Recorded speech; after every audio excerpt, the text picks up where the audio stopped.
So if ever there was a topic that strikes fear into marketers, it's the topic that we're going to cover here in this lunchtime webinar, woke washing and cancel culture. And there's a whole bunch of other stuff as well that's tied into this. You may well have come across the terms greenwashing and green hushing. We're going to go to all these topics. These are probably the most sensitive things that marketers need to be navigating right here, right now. We're in tense times. I think that's probably the best way of describing it. And so what we're going to cover as we go through this are hopefully some ways that you can begin to navigate these, I guess you could call them quite fearful topics within the whole marketing remit. If these things happen to you, you do need strategies and tactics to be able to get yourself out of them.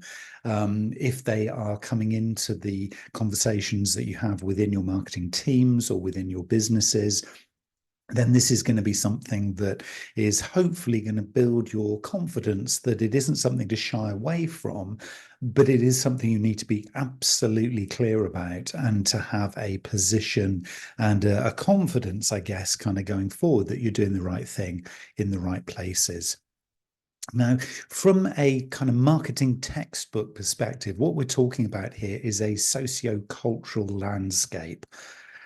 What does that mean? Well, basically, what we're meaning is it's this blend of scenario and context that we're actually in that is taking account of how society and various cultures and various communities are feeling about the world right now.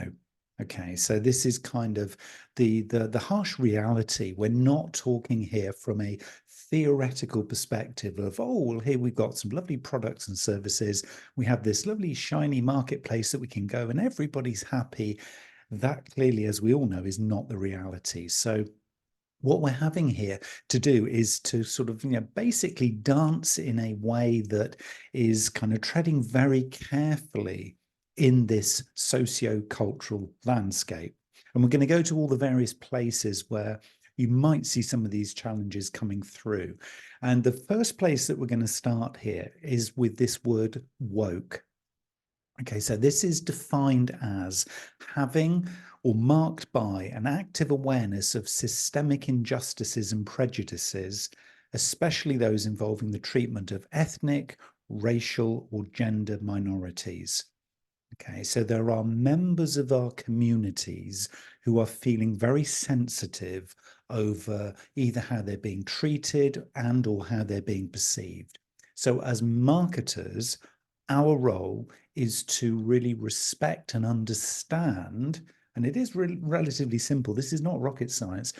Relatively understand how each of our stakeholder groups, so that's customers, members, sort of broader publics, if you like, those individuals, those groups, those communities around our organization and our business, how they're going to respond to the kinds of communications that we do. And what we need to do as marketers is make sure that at all times, in all ways, through all channels, through every media, through every single piece of content or communication that we publish or work with, that we are doing it in such a way that not necessarily we won't be challenged, but that we've been very mindful and conscious of the audience that we're playing to. And so there's a real sensitivity in here because our marketplaces are becoming ever more sensitive. And the way that we need to really think about this, in my view, is that we need to be thinking in a very just way. And there's a wonderful quote by Martin Luther King, which is, "Injustice anywhere is a threat to justice everywhere."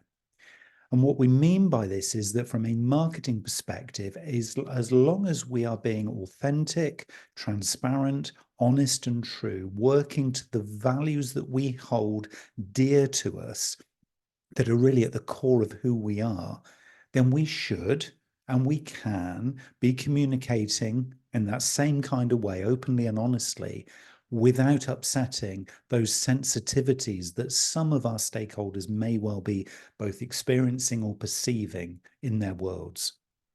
So there's a kind of an action that we can take. I'm still talking kind of quite theoretically here, so we'll get on to some examples in a minute.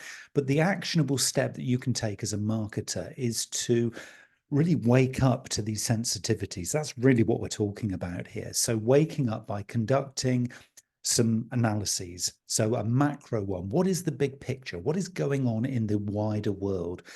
What is also going on at a micro level? So within our sector, within our communities, with the people who touch on our organizations and our businesses, and also an internal analysis. So what are the values that we hold true as an organization, as a business, or as a team? What is our culture? What's our style of communication and interaction? And then by doing those analyses, really identify some of the trends that we can really be respectful for. So not align with, and this is something that then plays out in woke washing, which is we're not looking to align necessarily with those trends. We're looking to be very mindful of those trends. So what is it from a societal perspective, from a cultural perspective, that can be impacting on our stakeholders right now? So this isn't a response, this is an understanding, a deep intrinsic understanding of the people that we engage with. What are they feeling? What are they sensing? What are they feeling either fearful for? What are they feeling sensitive about? And getting a deep understanding. I often find myself using the phrase professional intimacy. You may well have heard me use this one before, but it really encapsulates everything that we're talking about here. If we can be developing professionally intimate relationships, then we will not be accused of woke washing, because what we're doing is we're being really sensitive and mindful in all of our communications and all of our thinking, if you like, when we communicate. So what is woke washing then? Well, basically, this is the practice of a business superficially adopting progressive themes or stances to gain favor with customers without committing to real change. And so when you do these kinds of analyses, when you understand what those sensitivities in certain communities and certain parts of society or your customer base, when you understand those sensitivities, and then what you do is you think, hey, now because we understand some of those things that are going on there, well, let's see if we can adjust our brand so we look like we're part of that community, or we're down with the kids, or we're really kind of, edgy like that particular part of our sort of audience is. That's kind of what we need to be. So we're kind of we'll play it out, and we'll rebrand, and we'll kind of reposition ourselves, or we'll use language and terminology so it appears that we're kind of like them. And that's basically, it's faking it, is really what we're talking about here. And this is basically where we will then fall foul of what we should be doing. And it is a sensitive thing that you will be uncovering when you go and do these analyses. You will be uncovering sensitivities that can sometimes be quite awkward to address, quite awkward to deal with. But the trick here is to really start to think about, okay, if we want to go there, if we want to address some of these things, because we have a service or we have a product that can answer to some of those sensitivities and make the world a better place for that audience, then if we can provide the evidence that backs that up, and this is going to be a key theme of this conversation here, is that if we can provide the evidence to back it up, so it's not just saying it, then if we can evidence it, and not just us saying this is evidence, but third party, credible, justified, tangible evidence that says, actually, this is solving this problem, or actually, we are part of that community and we are building solutions around these sensitivities, then we will not be challenged and be appearing as though we're woke washing. That is really, really key. It is about this tangible evidence of commitment, not just saying that you're going to do it, or that, yes, we support that, and then there's nothing tangible in the background to evidence that. So you can't just use words, you have to use actions. And so there is this kind of, you've probably heard of CSR, corporate social responsibility. And these are often kind of themes or their mantras or their topics that you hear in particularly larger organizations who have a CSR policy. But when you look deeper into it, that policy or those themes or those things that are being talked about, they're just really hot air. There's nothing really behind them. And then there's a danger, because as a marketer, if you then start acting upon those things that are hot air, you stand a chance then of being really shot down, because you don't have that tangible association with the reality that your audience is feeling. So an actionable step here will be to really review, if you do have some CSR policies or you do have CSR initiatives, you are doing corporate social responsibility activities, then you need to ensure that they are substantive and they're not just performative. In other words, they're not just saying you're going to do something, or they're not just woolly or light, but they're actually, even though they might be very small, but they're actually evidence-based. And so you're actually basically sort of backing up the words that you're saying. That is absolutely key. Now, one of the reasons why you'll do this, and here's another phrase that you need to, as a marketer, really understand here. There is this phrase, cancel culture. Basically, what happens is, if you get this stuff wrong, if you're challenged, it might just be down to a single post that you do in social media that falls foul of all this best practice and this stuff that we're talking about, then you can be cancelled.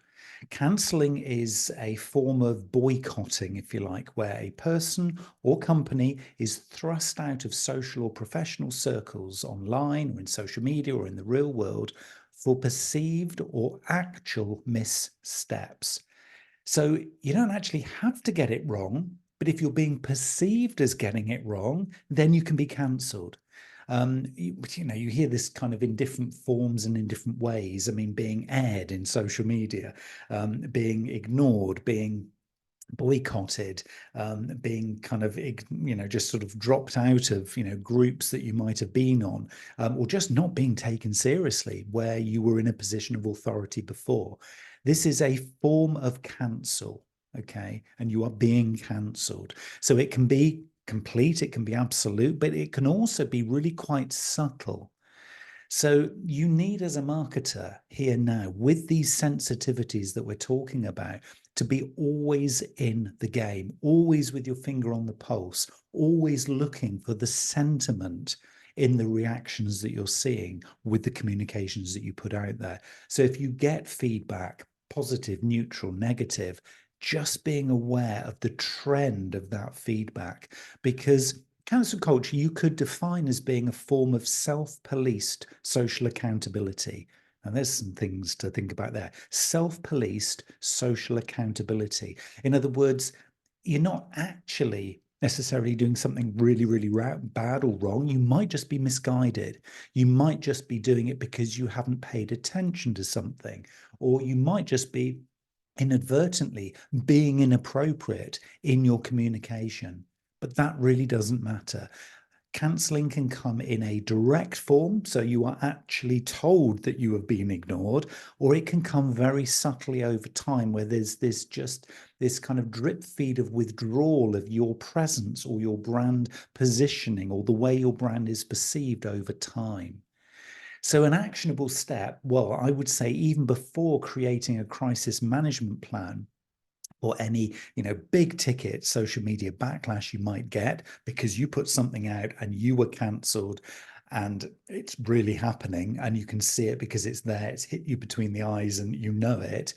But also then some sentiment analysis that you do on an ongoing basis. And this is more sensing on an ongoing basis the kind of, I guess, feedback that you're feeling. Some of this is subjective, by the way. And a lot of this you can't really measure tangibly, but you will get a sense intuitively, if you really have your finger on the pulse, that things are slipping or things are moving or they're not quite as they used to be. And if it raises that, something's going on here, but I can't quite understand why, then it's time to do that deeper analysis that we were just talking about. So it can come in, multiple different ways, but the trick is you must respond. Okay, Meghan Markle did this a few sort of months back, gave this really interesting quote, and obviously she's been in the limelight and cancelled, and a lot of different pros and cons in terms of her branding right now, but she keeps coming back and bouncing back with her personal brand in really strong ways. But her kind of quote, which is very relevant to this particular, whether you agree or like her or not or whatever, is irrelevant here. The quote that she said, which is, the only wrong thing to say is to say nothing. You have to have, you really must have a response. As a marketer, to put your head in the sand and think it's going to go away. We got it wrong. We did something that wasn't right. We can just hide, or we can just wait for the kind of, the storm to pass. That is not the way to handle this. So strategically, you need to be thinking about ways in advance that you might, should it happen at any point, because it's increasingly happening.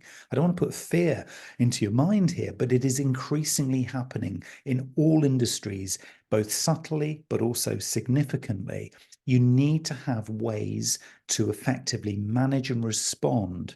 And this can be a transparent kind of approach. This can be, increasing the accountability that you have. It can definitely be getting into more of a dialogue with your stakeholders, not seeing yourself in this kind of marketing ivory tower, or from a PR perspective, kind of hiding away, but actually then creating a response plan and guidelines for all staff, because this might happen within a customer facing department like marketing, or it could be customer service, or if you've got a PR team, it could be there. But it can also happen elsewhere in the organization.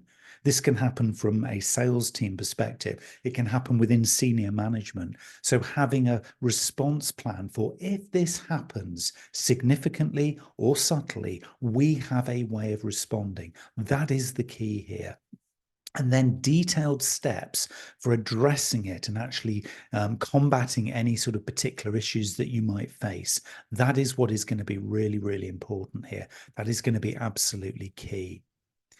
So be thinking about that as you go forward into this, because it's a really important thing, because it will impact on your brand. So consider how this might impact on your brand reputation and your customer trust. If you have to sell this conversation in to get it into your marketing meetings, or to get it onto your management team's table to actually have it as an agenda item, then think about, it's a very, very simple little model, which is what we call the trust equation, which can show you how this can impact on your brand reputation and the level of trust that the broader customer or stakeholder community will have with you.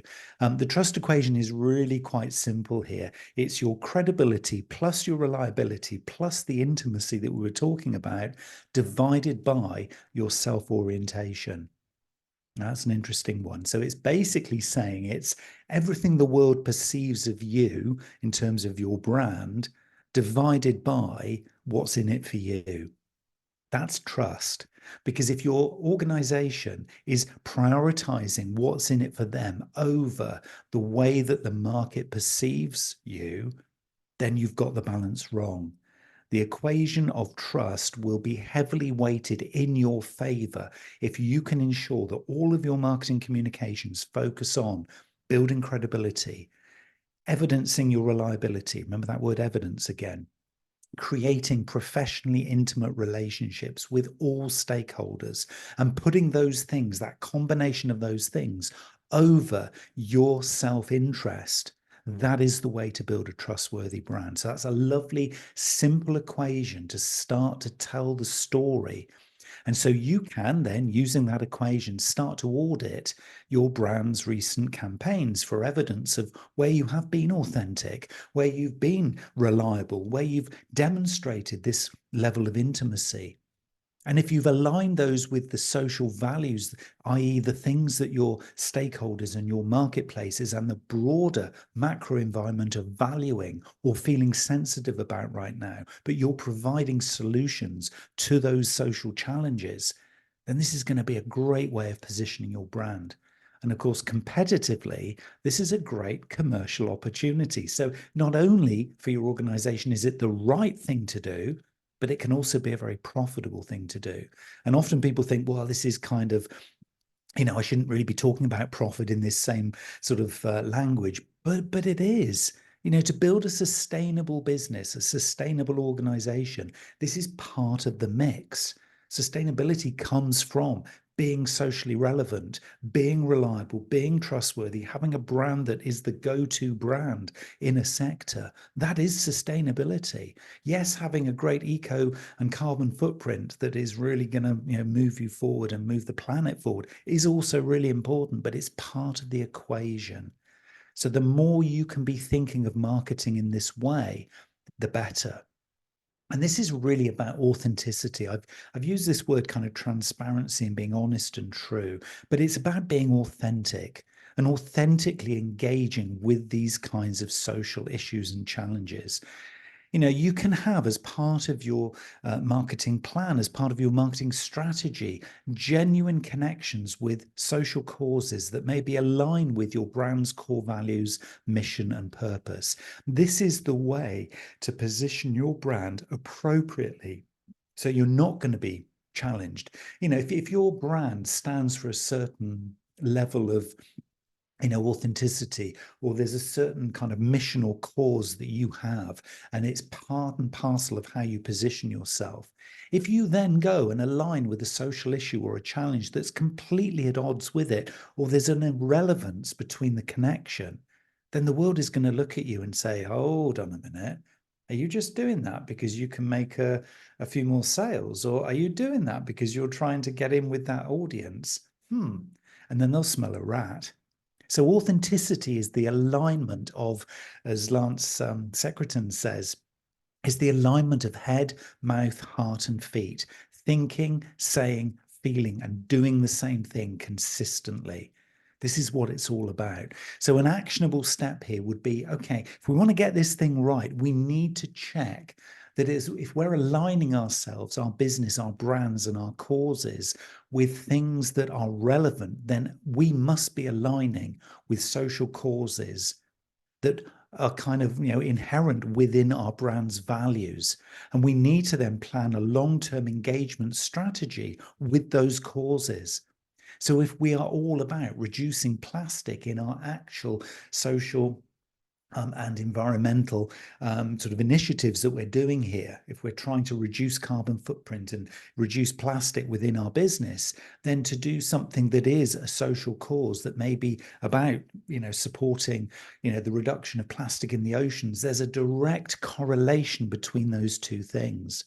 But if we then go and try and associate with something that's completely and utterly left field, we can then be criticized, and then we could be potentially cancelled. And there's a whole bunch of other stuff then that cuts in, and we'll talk about that in just a minute. So there's a really fine line here that we are trying to navigate. And I don't think it's ever, in my experience, I don't think it's ever been more sensitive than it is today. Now, again, I'm not trying to make you fearful. I'm not trying to make you think, oh, in that case, I'm going to go back into my little shell and hide away, and I'm not going to do any more marketing, because just in case it hits on a little sensitive point in the world and then suddenly we're cancelled. That's not what we're saying. But what we're trying to say here is that we need to be seen to be consistent and appropriate in our strategies, in our communications, and our brand's involvement in particularly socially sensitive issues. We can still go there. We can still be part of conversations. We can still challenge. We can still be a little bit edgy. But as long as we're seen as genuine and not opportunistic, that's the key here. And so what we'll need to do is really understand from our stakeholders and do some really genuine stakeholder analysis and some genuine stakeholder engagement.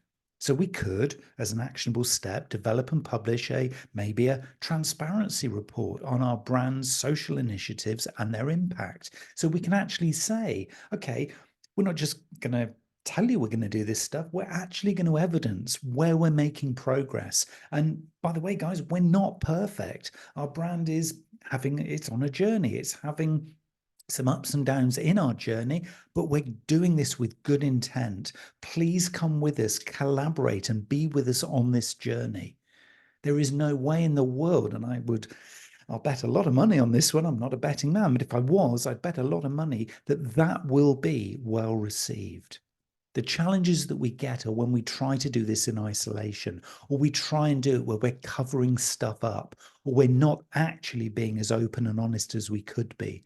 So transparency with the evidence and not just seeking opportunism because there's a commercial reason for it is the way to go forward. That's what's really important. And it, of course, will help us to build our brand's integrity.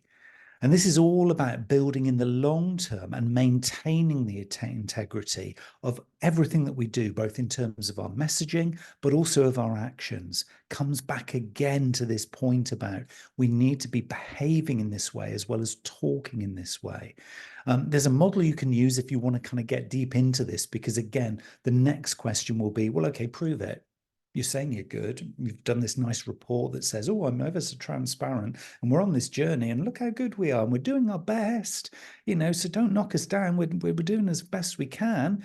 But then you need to be providing the tangible evidence. So you can look at the brand authenticity scale, which gives you a measurement or a guide to the trend of how authentic your brand's communications are over time. And then you can start to identify if there are any areas for improvement. And again, do this collaboratively. Seek feedback and input from your stakeholders. Don't always just think, oh, we can do this internally. We'll just keep it a little bit quiet. Because actually, if there's any sort of not good news in there, well, we don't really want that getting out into the public. But of course, we know in today's world, word gets out. Even the most closely guarded secrets are not going to be safe for all time. So there is a huge value in transparency. And I know and I appreciate that some information needs to be, because it is commercially sensitive, it needs to be well protected. But the vast majority of things that we're talking about, if we have confidence, if we're working to our higher values, if we're purpose-driven, if we're really sensitive to our stakeholders and what they need and how they see us, then we can release these pieces of information. We can release these initiatives. We can be honest and true, probably way more than we believe we can. There is a big storytelling thing to go on, though, internally. And I know this. I see this play out in lots of different industries. But the trouble is, if you don't do it this way, then you can also fall foul of what we might call greenwashing. This is one of these sort of intrinsic things that we're seeing a lot now crop up in particularly social media and in the media more generally. And it's directly related to the whole woke and cancel culture conversation here. Greenwashing really is when a company is misleading or promoting their products or services or practices as environmentally friendly with little or no evidence to support the claims. Can you see a pattern here? This word washing, whether it's woke washing, cancelling, or greenwashing, it's where you are being washed out because of the lack of evidence in the claims that you're making. It doesn't matter whether it's social, whether it's environmental, it's all of the same kind of activity, and it's a mindset. So let's look at greenwashing then, because it is directly related to what we're talking about here. And there's another sensitivity here, because understandably, your brand is going to want to be, because it needs to be, because we all need to be more green, more eco-friendly, more socially confident and relevant. But if you're doing this collectively with little or no evidence, then you are going to really, really set yourself up for a fall. Now, organizations don't like to hear this. Organizations, particularly well-established organizations and businesses, if you talk to their management teams, they would only really like you to release information when it's 100% perfect. You talk to your legal team or your technical team who sign off information, if that's the kind of sort of processes you have within marketing, and they will want it to be absolutely buttoned down before you release it. There is a big danger taking that approach, that you are going to be challenged here with greenwashing, woke washing, etc.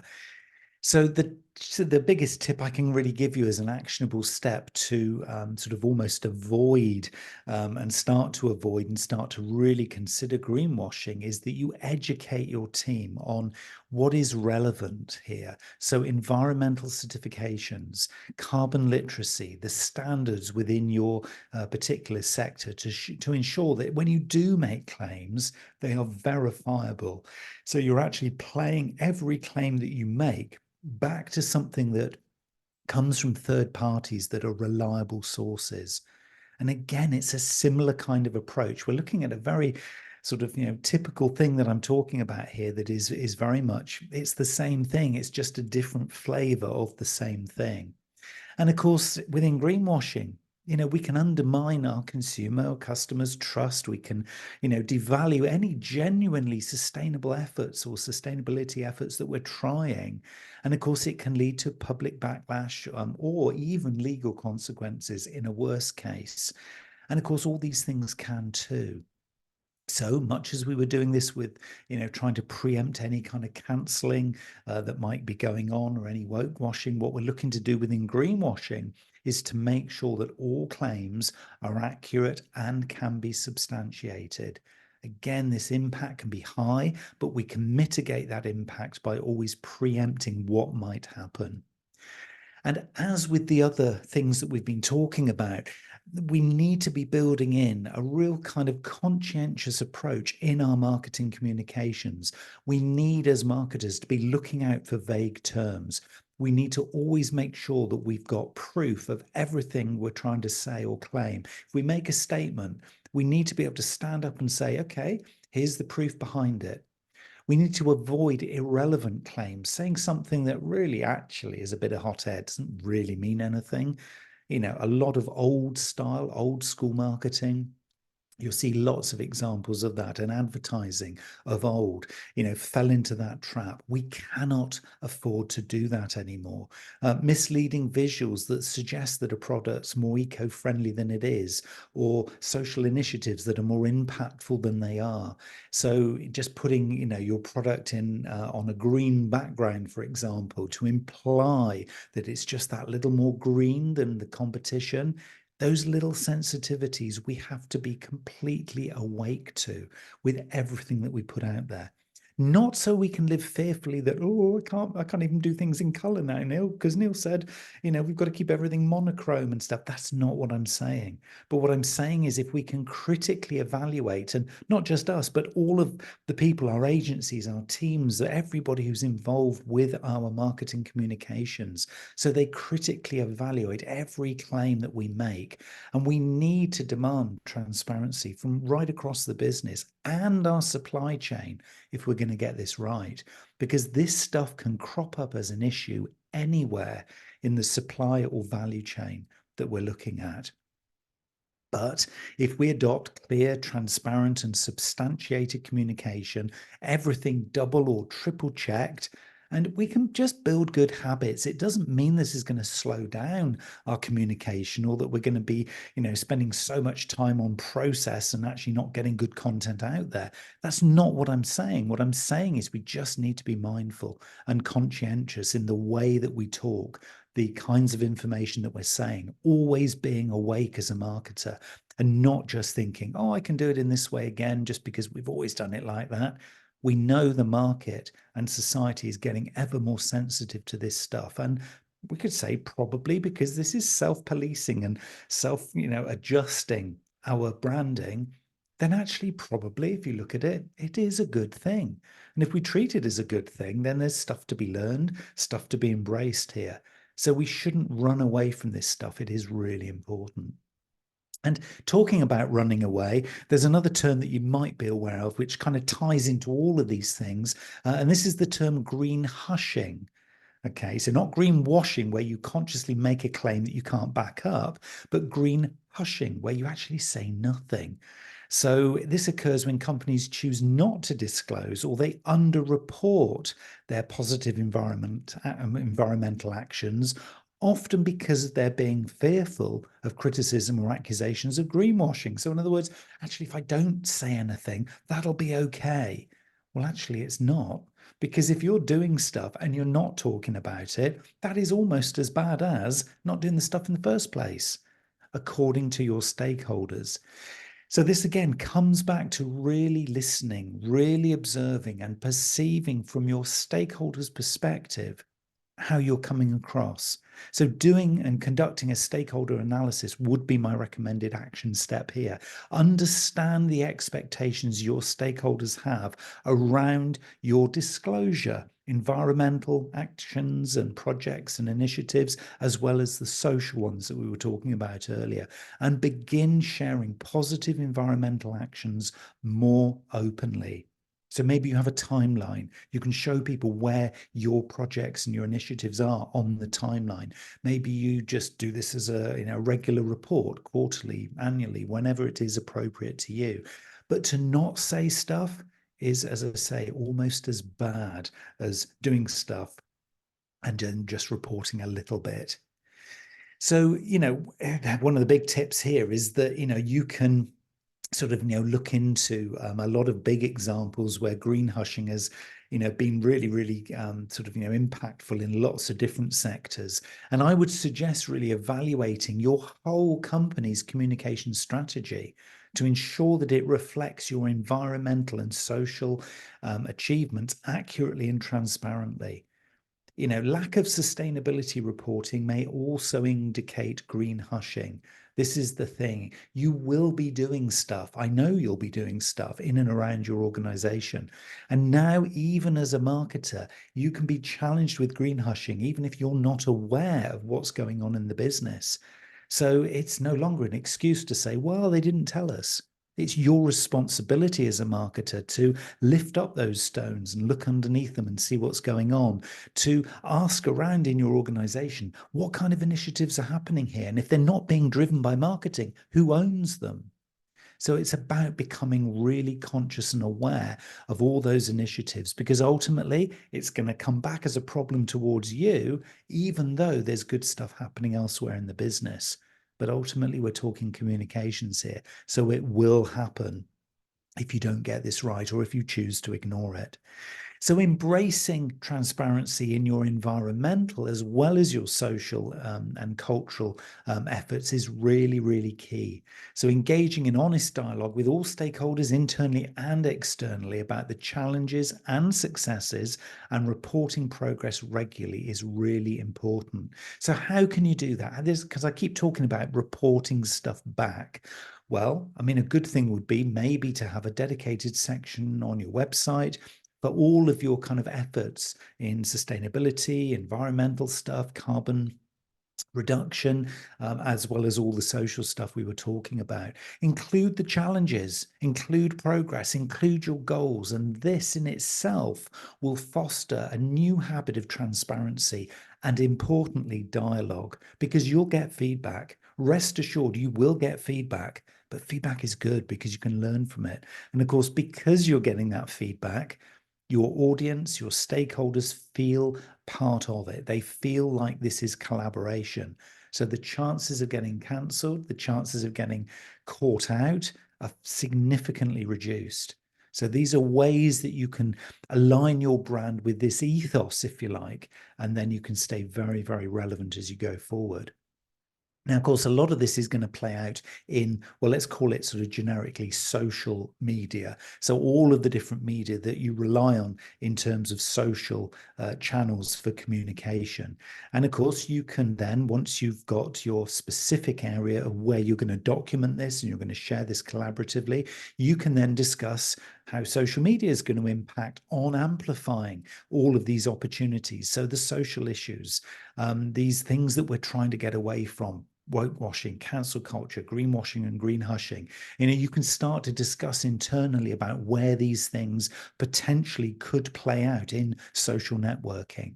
And then, of course, to keep on top of all of this, once everybody is up to speed with, guys, we've got to preempt this before it happens. We've got to have some plans ready to put into place should the worst happen, not out of fear, but just out of diligence and good management here, that we can then implement a social media listening strategy to monitor and understand the sentiment from our publics out there about our brand and relevant social issues and how we're performing. So it just comes back to this concept of active listening. That's really what we're talking about here. And fundamental to getting over all of this is taking, as marketers, our heads out of the sand. I think, and I was talking to somebody about this yesterday. I think we've got so distracted by the publishing of information, by being in social media and thinking that that is marketing, and really missing the essence of marketing, which is about listening first, listening before we publish, listening to the sentiment, listening to what our brand should be standing for in the eyes of our stakeholders, listening before we begin to develop products and services or responses to the audience's challenges and the solutions they're looking for. This is at the core of marketing. And one of the reasons why marketing is finding this stuff so hard is because we have lost our way. We think of ourselves as the publishers of content, supporting sales, pushing materials out, whereas actually what should have happened first was we should have listened. So I think what we're going to see over the coming months and years are organizations, particularly those engaging with diverse audiences, who actually start to think about their customer personas, their stakeholder personas, and then start to establish best practices and guidelines for engaging with and respecting the diversity of our audiences in marketing campaigns. Developing ethical marketing guidelines for the whole team, in fact, the whole business, to ensure that all of our campaigns are rooted in ethical principles. So we are talking about our higher purpose. We're actually coming at this from the values that we share with our target audiences, and not assuming that just because we did a great social media post that went viral, that we're actually winning. Forgetting those social algorithms for a minute and actually just thinking, hold on a minute. If we want to get into a really strong relationship with that group over there, we need to go and understand them first. We need to begin to talk their language, but we need to back up the actions that we're taking with the evidence that we're actually genuinely helping them by, and as a direct result of, listening to them. So it's not difficult, this, but so many of us have been so distracted by this kind of new definition of what marketers do that we've actually lost sight of it. And it is about deep understanding of the personas we're targeting, choreographing a journey for them, customer journey. Remember that thing? We pay lip service to it. This is where it actually becomes really true and important. So those are kind of some of the really key things. And I see, to kind of bring this one full circle, I see that the future of socially conscious branding is going to play out in this area. This is what socially conscious brands are going to be doing. Customers are likely to become savvier at spotting inauthentic social justice messaging, and companies will need to demonstrate genuine commitment to their causes. There's a really great quote to remember as we're going through building our marketing plans and our content strategies. Another quote from 2030 Builders was, marketing that simply highlights a social issue may not be enough. Customers might expect brands in the future to showcase concrete actions they're taking. I'd say they are right here, right now, and I'm seeing evidence of it. So gathering tangible evidence, third-party accredited evidence, not just what you say, but get somebody else to say it. We've known that for a while. It's called advocacy. So get the advocacy, get those testimonials, get those case studies and those reference sources, because that's what you're going to need to back yourself up here to be a socially conscious brand. Forbes said companies might need to track and report on the impact of their social initiatives to build trust. I would say 100%. Not might need to, but I think currently need to right here, right now. I think Forbes are being a little bit soft there, saying that in the future. I think it's here right now, because there's competitive advantage in doing this stuff. And if you're tracking it and you've already started tracking and reporting the impact of your social and your environmental and your sustainability initiatives, you will be building trust with your stakeholders. This is an absolute given. They're looking and waiting to hear from you. So your audience is ready. Vox said that there might be a shift towards a more measured response to mistakes or problematic views. Cancel culture might take into account the severity of the offense and the potential for growth. Now, that's an interesting one. It could be that, even if you do get cancelled in the short term, your audience, because you're doing this, because you're a socially conscious brand, they might give you a second chance. And I would suggest they will give you a second chance if you're honest, open, and transparent, and doing all the stuff that we've been talking about. Second chances are there for those who are willing to take it. So open up, be transparent, report, watch the trends, and just engage in collaborative marketing. Time magazine said cancel culture might evolve to include opportunities for redemption and education alongside consequences. So wouldn't that be interesting? Brands and businesses and individuals who have been cancelled have an opportunity to come back for redemption because they can then evidence the education and the way, not only that they've been punished, but the way that they've learned from the experience. So we're giving them a second chance because they're going to evidence the journey that then they are on. Well, that's other brands because, of course, you now know that you can preempt this by being on the journey already. So that's a key thing. But I would agree with Time Magazine there. And the final quote I have for you is governments might introduce stricter regulations to define and prevent greenwashing. This could involve standardized labeling for sustainable products.